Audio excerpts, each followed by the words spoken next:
스가랴서 8장 18절부터 23절 말씀을 저와 여러분이 한 절씩 교독으로 봉독하시겠습니다. 만군의 여호와의 말씀이 내게 임하여 이르시되, 만군의 여호와가 이같이 말하노라. 넷째 달의 금식과 다섯째 달의 금식과 일곱째 달의 금식과 열째 달의 금식이 변하여 유다 족속에게 기쁨과 즐거움과 희락의 절기들이 되리니 오직 너희는 진리와 화평을 사랑할지니라. 만군의 여호와가 이와 같이 말하노라. 다시 여러 백성과 많은 성읍의 주민이 올 것이라. 이 성읍 주민이 저 성읍에 가서 이르기를, 우리가 속히 가서 만군의 여호와를 찾고 여호와께 은혜를 구하자 하면 나도 가겠노라 하겠으며, 많은 백성과 강대한 나라들이 예루살렘으로 와서 만군의 여호와를 찾고 여호와께 은혜를 구하리라. 만군의 여호와가 이와 같이 말하노라. 그날에는 말이 다른 이방 백성 10명이 유다 사람 하나의 옷자락을 잡을 것이라. 곧 잡고 말하기를, 하나님이 너희와 함께 하심을 들었나니 우리가 너희와 함께 가려 하노라 하리라 하시니라. 아멘. 여러분, 오늘 말씀을 바나그룹이라고 하는 곳에서 조사한 기독교와 관련된 조사의 내용을 통해서 말씀을 좀 시작하려고 하는데요. 이 조사 속에 나오는 사람들이 있습니다. 밀레니얼 세대라고 하는 세대가 있습니다. 여러분 혹시 아시나요? 밀레니얼 세대? 이때 기준으로 1984년 이후에 태어난 분들을 조사를 했었다라고 합니다. 제가 1부에서는 안 여쭤봤는데요, 우리 3부에서는 여쭤볼 수 있을 것 같아요. 혹시 1984년보다 나중에 태어나신 밀레니얼 세대가 계시면 손은 들지 말아 주십시오. 왜냐하면 여러분들이 손을 드시면 애매하게 밀레니얼 세대가 아닌 저 같은 사람들이 약간 이제 마음의 상처를 받게 됩니다. 우리 여기 밀레니얼 세대들이 좀 있는데요, 이 바나그룹의 조사에 따르면 1984년 이후에 태어난 밀레니얼 세대들은 교회에 꼭 와야 되는가, 교회에 와야 될 필요성을 잘 느끼지 못한다라고 합니다. 이런 질문을 했습니다. 교회에 가는 게 중요합니까? 그랬더니 뭐라고 대답했느냐 하면 20%만 중요하다, 30%는 전혀 중요하지 않다. 20% 더하기 30%는 50%니까 나머지 50%는 뭐라고 말했을까요? 저도 확인해 보지는 않았는데 네, 아마 잘 모르겠다, 대충 가면 가고 아니면 만다, 이렇게 아마 얘기를 했을 것 같습니다. 30%가 전혀 중요하지 않다, 나는 교회 갈 필요가 없다. 근데 이게 지금 안 믿는 사람 대상이 아니에요. 신앙을 가지고 있는데도 불구하고 가지 않겠다, 이렇게 얘기를 했다라고 합니다. 그 사람들에게 다시 물어봤습니다. 무엇이 당신의 신앙을 성장시켰습니까? 이렇게 질문하니까 뭐라고 대답했느냐 하면 1위부터 보시면 쫙 있는데요, 기도, 가족, 친구, 성경 읽기, 자녀를 얻는 것, 어려운 일들 속에서 하나님이 하신 일, 이런 것들이 쭉 나오는데 9위까지, 제가 8위까지만 적었는데 9위까지 조사가 됐습니다. 그 안에 교회는 없었습니다. 10위 바깥에 교회가 있었습니다. 아이고, 우리 자녀 세대 큰일이구만, 젊은 것들 이러세 문제야, 이렇게 생각하실 수도 있는데요, 같은 조사에서 기성세대도 마찬가지라는 게 드러났습니다. 지난 6개월 동안 교회에 한 번도 가지 않은 사람 손 들어보세요 했더니 밀레니얼 세대가 52%, 6개월 동안 신앙을 가지고 있는데, 기독교인인데도 불구하고 52%가 나는 안 갑니다. 그런데 전 세대로 넓혀도 별로 차이가 없었습니다. 47%가 나는 신앙이 있으나 교회에 가지 않는다라고 그렇게 대답을 했습니다. 이 조사가 미국에서 10년 전에 했던 조사이기 때문에 아마 현재는 더 수치가 높아졌을 것 같습니다. 여러분, 교회에 꼭 와야 되나요? 교회에 나오신 분들에게 이렇게 물어보니까 조금 이상하긴 합니다. 안 오신 분들한테 물어봐야 되는데, 교회에 이렇게 잘 나오시는 분들께 여러분 교회에 꼭 와야 되나요? 라고 목사가 묻는 게 조금 이상하게 느껴지긴 합니다. 제가 질문을 바꿔보겠습니다. 여러분, 무엇을 위해서 교회에 나오십니까? 여러분, 교회에 무엇을 기대하면서 나오십니까? 여러분, 무엇을 위해서 이 예배의 자리로 나오십니까? 여러분 중에 이런 질문을 들으시면 이렇게 대답하시는 분들이 계실 수 있을 것 같습니다. 점잖지 못하게 목사님도 참 그런 걸 그렇게 물어보세요. 이렇게 대답하시는 분들도 계실 것 같아요. 그렇게 생각하시는 분들 중에는 속에 아마 이런 생각을 가지신 분들도 계실 것 같아요. 점잖지 않다. 내가 교회 오는 목적은 좀 점잖지 않다. 살면서 복 받기 위해서 오는 거죠, 뭐. 그냥 자녀들이 잘 됐으면 싶으니까, 나도 좀 건강도 잘 지키고 좀 그랬으면 좋겠으니까 그걸 위해서 기도하러 옵니다. 이런 걸 좀 점잖지 못하다, 그렇게 생각하실 수도 있을 것 같습니다. 다행스럽게도 우리 성경에 이런 것들을 표현해주는 점잖은 단어가 있습니다. 형통이라고 하는 단어입니다. 같은 단어여도 좀 뜻이 달라지죠. 느낌이 달라지죠. 형통을 위해서 교회에 온다. 삶의 형통함을 위해서 교회에 온다라고 그렇게 말할 수 있습니다. 나쁜 것은 아닙니다. 당연히 나쁜 것은 아닙니다. 교회에 나오는 중요한 이유가 될 수 있습니다. 그런데 이제 그런 거에 대해서 저는 그건 너무 좀 그렇게 생각됩니다, 이렇게 생각하시는 분들은 반대로 이렇게 말씀하실 수도 있을 것 같아요. 무슨 교회에 오는 목적이 삶의 형통이야? 뭐 그런 세속적인 생각을 해? 하나님께 영광 돌리러 오는 거지. 이렇게 손 번쩍 들고 찬양하면서 하나님 앞에 영광 돌리러 오는 거지. 이렇게 생각하시는 분들도 계실 것 같습니다. 여러분, 이 두 가지 입장 중에서 어느 쪽이 더 마음에 드십니까? 여러분 마음이 어느 쪽으로 더 가세요?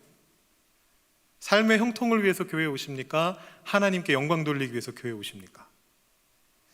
여러분들이 답을 하지 않으시는 걸 보니까 제가 지금 함정을 놓고 있다는 것을 마음속으로 깨달으신 거죠. 네, 제가 그런 느낌으로 말씀을 드렸죠. 삶의 형통도 중요하고 하나님께 영광 돌리는 것도 중요합니다. 당연히 중요합니다. 다 중요한데요, 그럼에도 불구하고 우리가 더 많은 것들을 생각해 봐야 됩니다. 교회에 오는 목적을 위해서 더 많은 것들을 생각해 볼 필요가 있습니다. 근데 오늘 말씀이 바로 그것에 대해서 생각하게 해줍니다.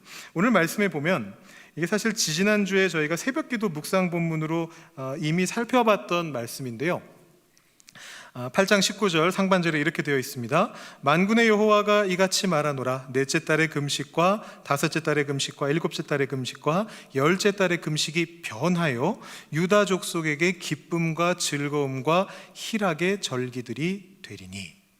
금식의 절기가 슬픔의 절기가 바뀌어서 변해서 희락의 절기가 된다, 기쁨의 절기가 된다, 이렇게 이야기하고 있습니다.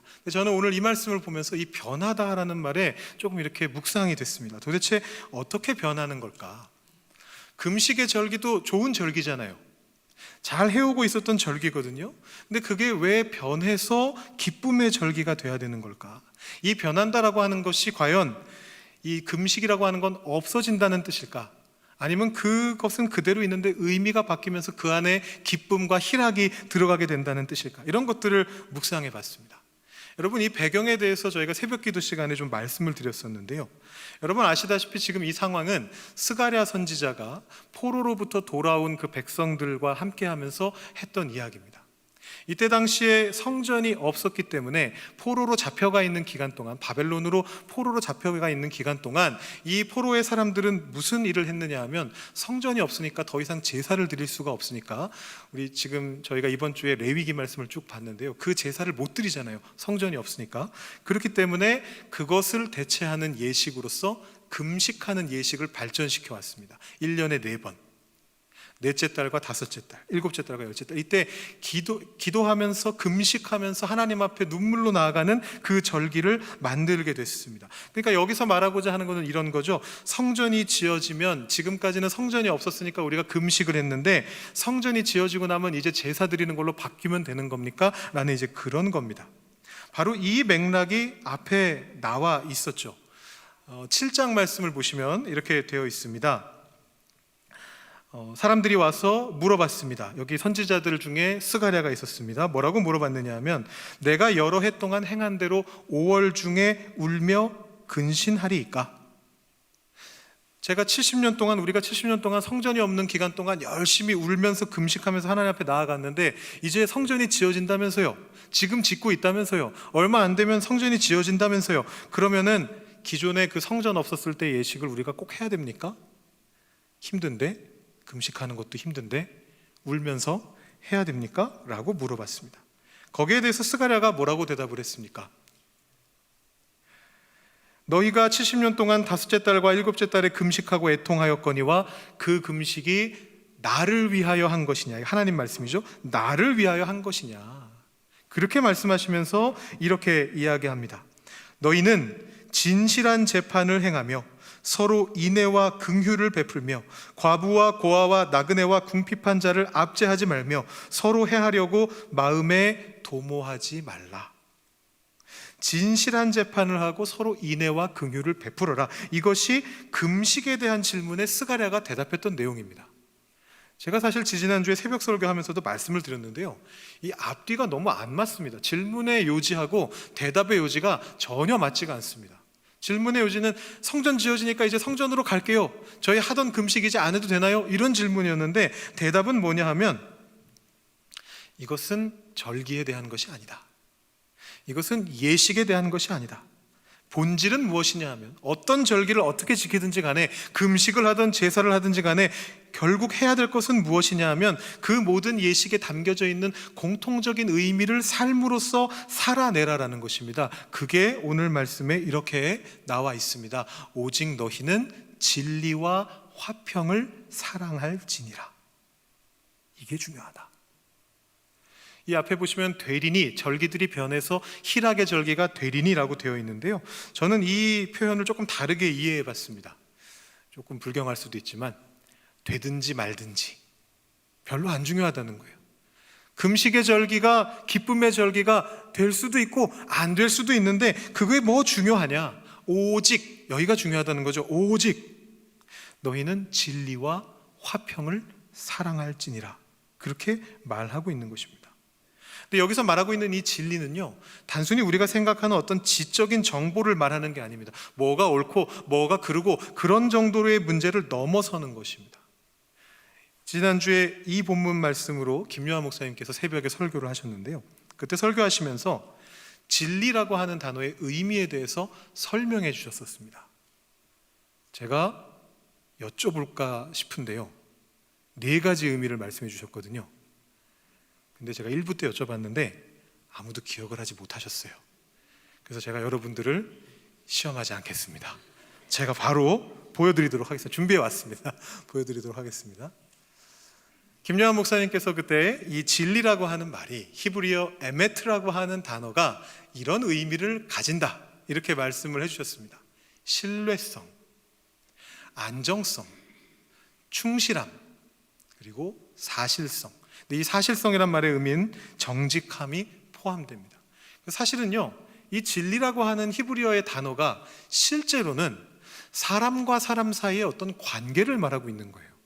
단순히 이게 옳고 이게 그르다 이런 걸 얘기하는 것이 아니고 사람과 사람 사이에는 서로 간에 신뢰해야 되고 서로 간에 안정을 유지해야 되고 충실하면서도 정직한 태도로 서로를 대해야만 된다. 그것이 진실함이고 그것이 바로 진리다라고 그렇게 말하고 있습니다. 그런데 이 스가랴서의 말씀 속에서도 그런 의미로 이 단어가 사용되고 있습니다. 맥락 자체가 재판의 맥락인데요, 7장 9절 말씀을 보시면 너희는 진실한 재판을 행하며 서로 인애와 긍휼을 베풀어라.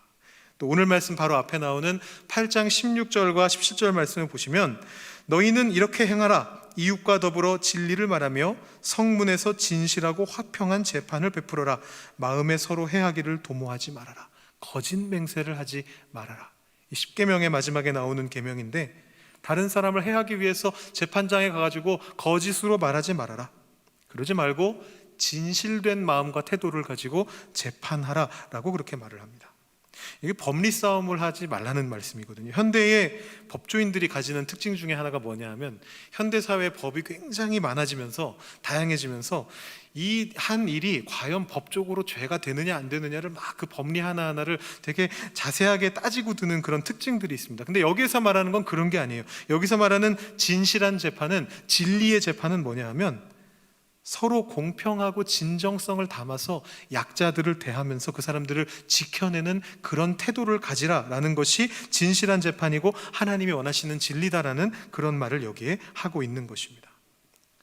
여러분, 우리가 교회에 모여서 예배하는 까닭은요, 이 하나님의 진리를 이루기 위해서입니다. 물론 삶의 형통도 중요합니다. 그리고 하나님의 영광도 중요합니다. 어느 한 극단만을 추구해서도 안 됩니다. 서로가 서로에게 영향을 끼쳐야 됩니다. 삶의 형통도 하나님께 영광 돌리는 가운데서 이루어져야 되는 것이고, 하나님께 영광을 돌리는 것도 결국은 아무 데서나 하는 것이 아니라 우리의 삶 속에서 그 하나님께 영광 돌리는 삶을 살아가야 됩니다. 그런데 거기에 그 다음 단계가 있습니다. 우리가 교회에 오는 까닭은 거기에 머무르지 않습니다. 다른 사람들과의 관계 속에서 이 두 가지를 추구해 가야 됩니다. 나 혼자 삶이 형통해도 안 되고요, 나 혼자 하나님께 영광 돌려도 안 됩니다. 교회에 우리가 모이는 까닭은 이곳에 모여있는 우리들과 함께하는 가운데, 서로와 함께하는 가운데, 그 가운데서 우리 모두가 형통한 삶을 살아가고 우리 모두가 하나님께 영광을 돌리기 위해서 우리가 그 삶을 살아가고 이 교회에 모이는 것입니다. 어떤 사람이 하나님께 간절한 기도를 드렸다라고 합니다. 하나님, 제발 복권에 당첨되게 하여 주시옵소서. 이렇게 간절하게 기도했다고 합니다. 간절할 만하죠. 얼마나 간절하게 기도했든지 꿈에서도 막 눈앞에 복권이 막 나타날 정도가 됐다 그래요. 그렇게까지 간절하게 기도하니까 하나님께서도 어느 날 답을 해주시더랍니다. 뭐라고 답을 하셨을까요? 야, 복권이나 사놓고 기도해라 라고 이렇게 말씀하셨다고 합니다. 지어낸 얘기겠죠? 네, 지어낸 얘기일 것 같습니다.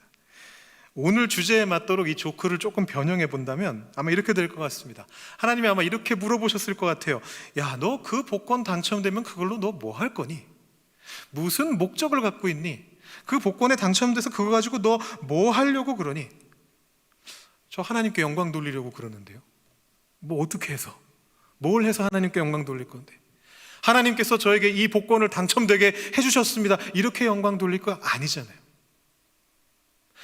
하나님께서 나와 함께 하시고 나의 삶을 형통하게 하시고 나의 삶을 통해 영광 받으신다라는 것을 다른 사람들한테 전파하면서 그 사람들의 삶도 같이 형통하게 가게 만들면서 그 안에서 그 일을 해내야 된다라는 것입니다. 기도에 대한 또 다른 얘기도 있습니다. 이것도 제가 어느 유머집에서 봤는데요, 그렇게까지 재밌지는 않더라고요. 어떤 부자가 늘 열심히 기도하더랍니다. 부자인데요, 이제 빈민과 거린들을 불쌍히 여기면서 그들이 살 길을 찾을 수 있게 하여 주시옵소서, 이렇게 기도를 열심히 눈물 흘려가면서 그렇게 기도를 했다라고 합니다. 근데 어느 날 그 아버지의 기도를 늘 보고 있었던 아들이 아버지한테 와가지고, 아버지, 금고 열쇠 주세요 그러더래요. 그래가지고 왜 금고 열쇠 어디 쓰게? 이렇게 물어보니까 아들이 뭐라 그러냐면, 다른 게 아니고요, 아버지가 너무 간절히 눈물로 기도하시는데 제가 그 소원을 이뤄드리고 싶어요. 그 간절한 기도가 성취되는 걸 제가 보고 싶어요. 아이가 이랬다는 거예요. 그랬더니 부자가 뭐라고 대답했을까요? 얘야, 기도를 성취해 주시는 것은 하나님이 하시는 일이야 라고 대답을 했다라고 합니다. 금고를 열어놓고 구제할 생각은 하지 않으면서 기도로만 어떻게든 하나님이 그거 하실 거야 라고 그렇게 기도를 했다라는 것입니다. 그래서 이 똑똑한 아들이, 아버지, 그 일을 하나님이 누구를 통해서 하시겠어요? 라고 이렇게 물었다는 얘기입니다. 우리가 교회에 모이는 까닭은, 교회에 모여서 예배하는 까닭은, 예배하는 가운데 기도하고 찬양하면서 하나님께 영광 돌리고 삶의 형통을 추구하고, 물론 다 좋지만, 다 중요합니다만, 오늘 말씀에 따르면 그렇게 하는 까닭은 다른 사람들과, 함께 모인 사람들과, 특별히 약자들과 진실과 화평을 추구하기 위함이다, 이렇게 말씀하고 있습니다. 그것이 우리의 슬픔과 고통의 예식이 즐거움과 기쁨의 예식으로 바뀌는 전제 조건인 것입니다. 이것을 행하면 어떤 축복이 임하는가?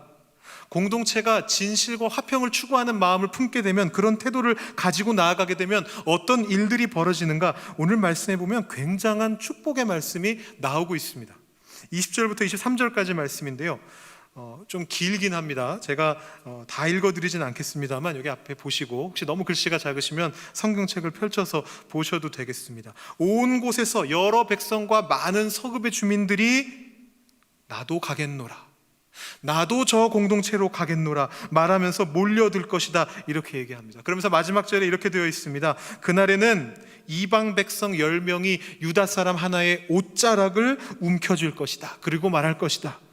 하나님이 너희와 함께 하는 걸 나도 들었으니 나도 같이 가게 해줘. 나랑 같이 갑시다 라고 말하게 될 것이다 라고 이 말씀 속에 적혀 있습니다. 이런 거죠. 저곳에 가면 진실과 화평이 있다. 저기에 가면, 저 하나님 아래에서 살아가는 사람들이 있는 저곳에 가면, 저 아름다운 곳에 가게 되면, 저 공동체로 가게 되면 모든 사람들이 나를 진실하게 대해주고 모든 사람들이 나를 화평한 마음으로 화평함을 추구하면서 대해준다. 그렇게 되면 옷자락을 붙잡고서라도 거기에 가고 싶어지게 된다는 것입니다. 그것이 진실과 화평을 추구하는 공동체에 나타나게 될 하나님의 축복인 것이죠. 여러분, 이 옷자락이라고 하는 것은요, 단순히 그 우리말에 뭐 바짓가랑이 붙들고 늘어진다 이런 의미를 가지는 게 아닙니다. 성경에서 나오는 옷자락은요 훨씬 큰 의미를 담고 있습니다. 여러분, 혹시 성경에 옷자락을 붙잡았던 사건 기억나시는 거 있으세요? 아주 유명한 복음서에, 네, 혈루증이 있었던 여인이 예수님의 옷자락을 붙잡고 나서 곧바로 거기로부터 예수님의 권능이 흘러나와 가지고 혈루 근원이 마르는 사건이 있었습니다. 이 옷자락이라고 하는 것은 그 사람의 권위를 상징하는 거예요. 그래서 룻기를 보시면 룻이 보아스한테 처음 갔을 때도 그 옷자락으로 나를 덮어주십시오라고 그렇게 이야기를 하거든요. 그 말은 무슨 뜻이냐면, 내가 당신의 권위 아래로 들어가겠습니다. 내가 당신의 영향력 아래로 들어가겠습니다. 당신이 하라시는 대로 하고 내가 그 삶을 살아가겠습니다 라고 고백하는 건데요, 여기에서 말하는 것이 그런 것입니다. 우리 공동체가, 우리 교회가, 또 여러분 한 분 한 분이 그런 삶을 살아가시게 되면, 진실과 화평을 추구하는 삶을 살아가시게 되면, 그 안에서 하나님께 영광 돌리시고 그 안에서 삶의 형통을 누리시는 삶을 살아가시게 되면, 주변에 있는 사람들이, 세상에 있는 사람들이 나 좀 거기로 데려가 달라고, 나 당신의 그 영향력 아래 있고 싶다고, 하나님 앞으로 같이 나아가자고 말하게 된다라는 것입니다. 여러분, 이게 별로 어려운 게 아닙니다. 제가 이렇게 한번 정리해 봤습니다. 우리가 할 수 있는 게 생각보다 간단하더라고요. 우리가 할 일은 이렇게 간단합니다. 만나고, 모이고, 섬기고, 진실과 화평을 추구하는 것입니다. 우리가 만나기를 즐겨야 됩니다. 우리 같은 교회 공동체 안에 모여있는 사람들끼리 함께 보면서 만나기를 즐겨해야 됩니다. 저희가 지금 마주봄이라고 하는 봄맞이 신방 기간을 하고 있습니다. 많은 분들이 신청해 주셔서 저희 교역자들과 또 우리 권사님들과 여러분들이 이렇게 만나러 갑니다. 그 중에 한 권사님이 지난주에 연락을 해 오셨어요. 그래서 연락을 했는데, 아흔이 넘으신 권사님이세요. 코비드 이후로 이제 교회를 못 나오신 거예요. 그래서 교역자들을 꼭 보고 싶다고 만나러 와달라고 그렇게 말씀하셨습니다. 그래서 알겠습니다 그랬는데요, 이분이 아흔이 넘으셔서 그러신지는 모르겠는데 계속 물어보시는 거예요. 몇 시에 오세요? 언제가 편하세요 권사님? 점심때 오시면 좋겠습니다. 그래서 제가 말씀드렸어요. 그럼 12시에 가겠습니다. 근데 또 다른 얘기 조금 하시다가 1분 뒤에 몇 시에 오세요? 또 물어보시는 거예요. 그래서 12시에 가겠습니다 권사님. 또 조금 있다가 몇 시에 오세요? 또 물어보셨어요. 그러시더니 이제 또 뭘 물어보셨느냐 하면, 목사님 몇 분이 오세요? 이걸 물어보시는 거예요. 원래 제가 방문하기로 했었거든요. 담당 교역자들이 방문하기로 했기 때문에 제가 가기로 했는데, 두 목사님을 꼭 보고 싶으시다고 권사님이 그렇게 강조를 하시는 거예요. 그래서 제가 김 목사님 옆에 안 계신데 여쭤보지도 않고, 알겠습니다 권사님, 그럼 저희가 둘이 같이 가겠습니다 그렇게 말씀을 드렸습니다.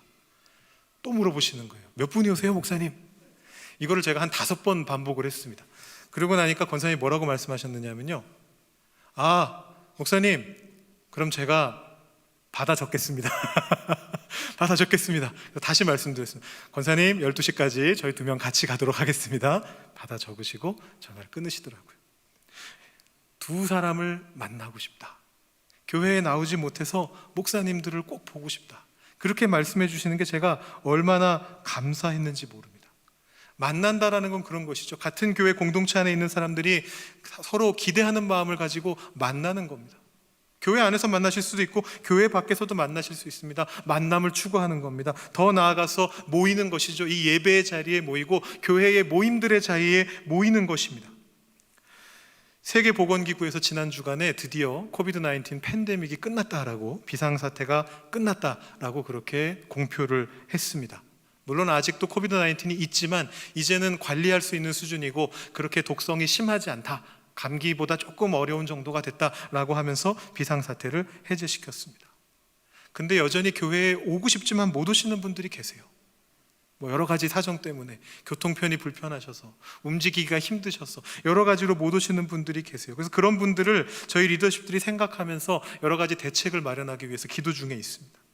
모이기를 힘쓰는 교회가 되어야 됩니다. 그리고 나서 여러분 모이신 다음에 뭐 하실 겁니까? 섬겨야죠.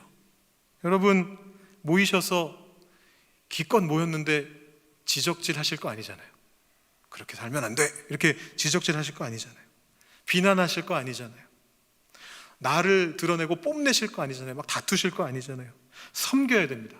진실과 화평을 가지고 섬겨가는 것입니다. 만나기를 즐거워하고 모이기를 힘쓰고 그 가운데에서 우리가 진실과 화평으로 서로를 대하기 위해서 애쓰게 되면은 저절로 이 공동체는 하나님이 복을 내리시는 공동체가 될 것이다라는 것이 오늘 말씀이 우리에게 주시는 축복입니다. 그 축복을 받아 누릴 수 있는 공동체에는 세상 곳곳에서 온 나라의 백성들이 나도 거기에 가고 싶습니다라고 고백하게 된다는 것이 오늘 말씀 속에 나타나는 하나님의 축복입니다. 여러분, 이 복이 우리 교회 공동체 위에, 그리고 여러분 한 분 한 분의 삶 속에 이루어지기를 주님의 이름으로 축복합니다. 기도하겠습니다.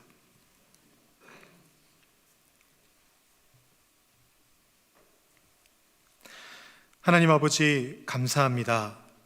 우리에게 함께 모일 수 있는 마음과 건강을 주시고 서로를 생각할 수 있게 하여 주시는 은혜를 감사드립니다. 함께 모이는 것이 참 기쁘고 그 기쁨으로 서로를 대할 수 있는 우리들 한 사람이, 한 사람 한 사람이 되게 하시니 감사합니다.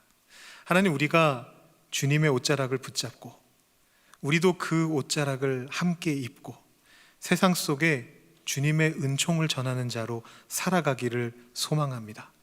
진실과 화평함으로 서로를 대하면서 또 세상에 있는 사람들을 대하면서 그 영향력을 흘려보낼 수 있는 우리 한 사람 한 사람과 우리 교회의 공동체가 되기를 소망합니다. 교회에 오고 싶어도 오지 못하시는 분들을 위해서 우리가 찾아가서 만나고 또 함께 모인 자리에서 서로에게 진실함과 화평함으로 대하면서 하나님, 이 교회 공동체가 또 우리 한 사람 한 사람이 주님의 복을 누릴 수 있는, 받아 누릴 수 있는 그런 공동체가 되도록 주님 역사하여 주시옵소서. 그래서 세상에 있는 사람들이 이곳으로 나오고 우리를 통하여 하나님을 경험하게 되는 일들이 일어나게 하여 주시옵소서. 감사드리며 예수님의 이름으로 기도드립니다. 아멘.